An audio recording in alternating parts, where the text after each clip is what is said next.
Hi everyone. सो इस video में we will talk about dynamic programming. ठीक है, तो डायनेमिक प्रोग्रामिंग के आज के टाइम पे काफ़ी सारा रिसोर्स अवेलेबल है, फ्री में अवेलेबल है।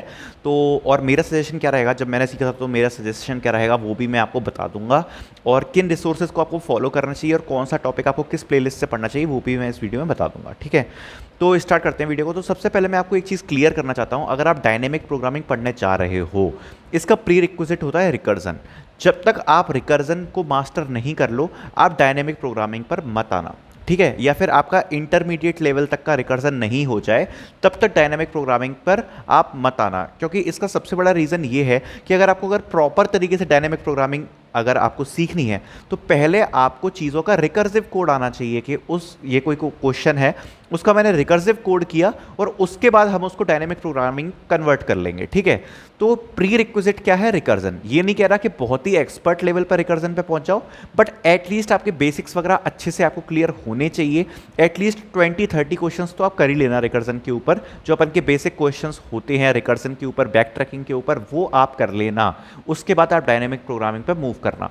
जैसे अगर मैं एग्जांपल दूं तो मैं आपको यही कहूंगा कि एन क्वींस प्रॉब्लम जो आपकी है बैक ट्रैकिंग की, उस लेवल तक की प्रॉब्लम पे जब आप एक बार पहुंच गए हो तो आप डायनेमिक प्रोग्रामिंग पे मूव कर सकते हो, क्योंकि मेरे हिसाब से उसके बाद आपकी एक ग्रास्प अच्छी बनती है डायनेमिक प्रोग्रामिंग के ऊपर। ठीक है, तो प्री रिक्विजिट है अपना रिकर्जन। और उसके बाद अगर मैं बात करूं तो यहां पर टोटल 3 प्लेलिस्ट अवेलेबल हैं, बाकी को मैं इसलिए कंसीडर नहीं कर रहा क्योंकि वो थोड़ी सी आउटडेटेड हो गई हैं।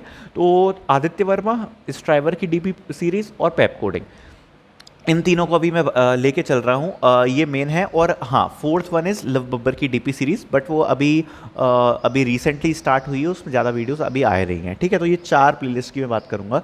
तो रिकर्जन की हम बात कर सकते हैं, बात कर चुके हैं कि वो प्री रिक्विजिट है। और अब मैं इसके बाद करता हूँ कि देखो, डायनेमिक प्रोग्रामिंग में अपनी 2 मेन चीज़ें होती हैं। एक होता है मेमोराइजेशन, जिससे हम डीपी का यूज़ करते हैं, डीपी का कॉन्सेप्ट लगाते हैं, अपन रिकर्जन का यूज़ करके उस चीज़ को मेमोराइज कर लेते हैं, मेमोराइजेशन में आता है। दूसरा होता है टेबुलेशन, जिसमें अपन बेसिकली टेबल्स बनाते हैं और टेबल्स में आंसर्स स्टोर करते हैं। ठीक है, जिसकी भी 2 अप्रोचेस होती हैं, आपको पता ही होगा, बॉटम अप और टॉप टू डाउन। तो ये अपन का रहता है। अब होता क्या है, सबसे पहले अगर मैं फर्स्ट रिसोर्स की बात करूं, विच इज़ आदित्य वर्मा की प्लेलिस्ट, तो यहाँ से अगर मैं स्टार्ट करूँ तो अगर आप इस प्लेलिस्ट को फॉलो कर रहे हो, so this is a very good playlist to follow. लेकिन दिक्कत क्या है कि इस प्लेलिस्ट में आपको टैब्यूलेशन का कॉन्सेप्ट काफ़ी सारे क्वेश्चन में मिसिंग मिलेगा। मतलब काफ़ी सारे क्वेश्चंस हैं जिसमें रिकर्जन बताया गया, मेमोराइजेशन बताया गया, बट आपको टैब्यूलेशन का कॉन्सेप्ट नहीं मिलेगा। काफ़ी सारे क्वेश्चंस आपको इस प्लेलिस्ट में से दिखाए गए।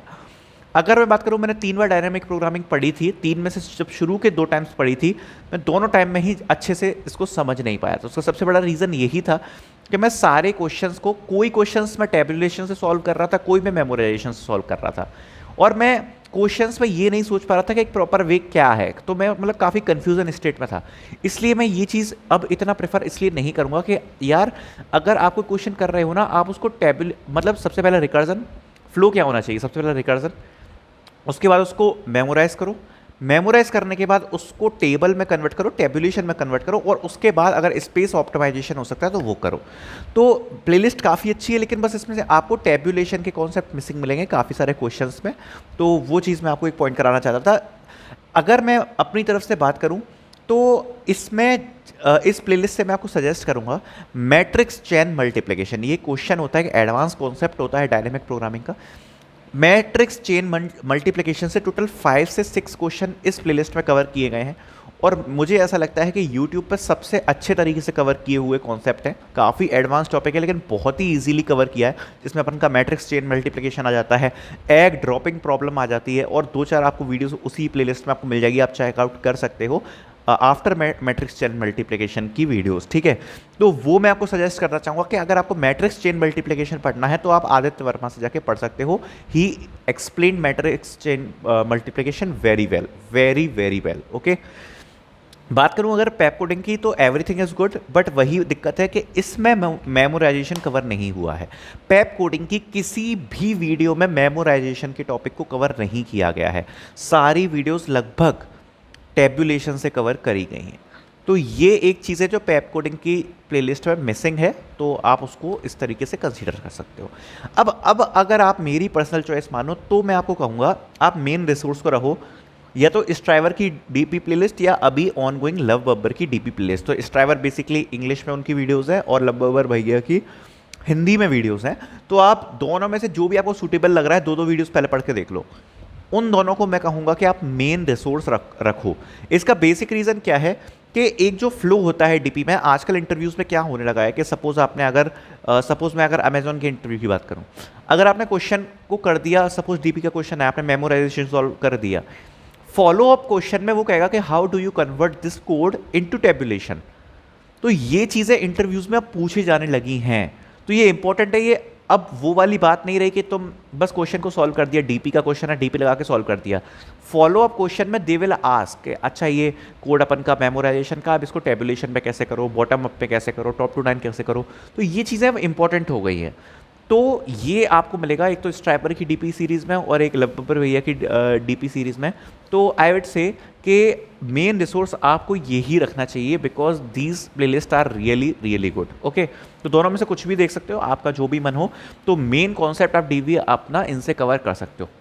अब दूसरी बात यह है कि बेस्ट वे टू लर्न क्या है। बेस्ट वे टू लर्न क्या है, देखो डीपी में सबसे ज़्यादा लोग क्या मिस्टेक करते हैं, ये मिस्टेक करते हैं कि जब मैं भी सीख रहा था तो मैं मिस्टेक कर रहा था कि हम ज़्यादा नोट्स नहीं बनाते। डीपी का कोई भी चीज़ हो ना, always try to make diagrams. जैसे कि अगर डीपी का कोई क्वेश्चन है, उस क्वेश्चन में एक बार भले ही कोड को अवॉइड कर दो, लेकिन करना नहीं है। मैं आपको ऐसा एग्जांपल बता रहा हूँ कि इंपॉर्टेंस कितनी ज़्यादा है। लेकिन अगर उस कोड में रिकर्जन ट्री है, build a short recursion tree. अगर वो डीपी का क्वेश्चन है, हमेशा अपने नोट्स में रिकर्जन ट्री को बिल्ड करके रख लो कि हाँ भाई ये रिकर्जन ट्री इसका ऐसे बनेगा। इन चीज़ों से क्या होता है कि कोड एक ऐसी चीज़ है कि जो आप कर लोगे, लेकिन ये होता है थॉट प्रोसेस में बनाने की चीज़।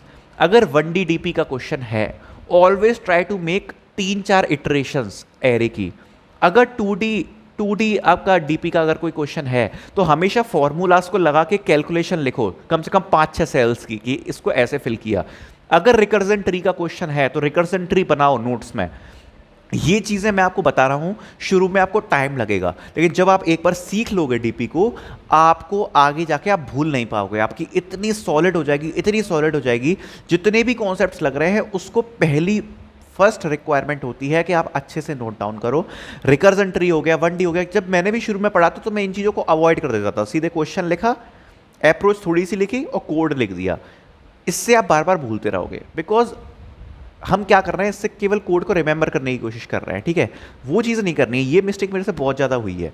करना क्या है, मैंने जैसे आपको बताया, फिर से रिपीट कर देता हूँ, recursive tree, 1D array, 2D array with examples पहले उस क्वेश्चन के लिख लो, क्योंकि ये इंटरव्यू में आपको एग्जैक्ट क्वेश्चन नहीं मिलने वाले हैं। मैं आपको पहले ही क्लियर कर देता हूँ, जैसे कि जितनी भी आपकी शीट्स हो गई या कुछ भी हो गई, बहुत ही मुश्किल चांस होगा कि आपको एग्जैक्ट क्वेश्चन कोई मिल जाए। आपको नया ही क्वेश्चन मिलेगा, तो लेकिन बेसिक कॉन्सेप्ट वही रहता है।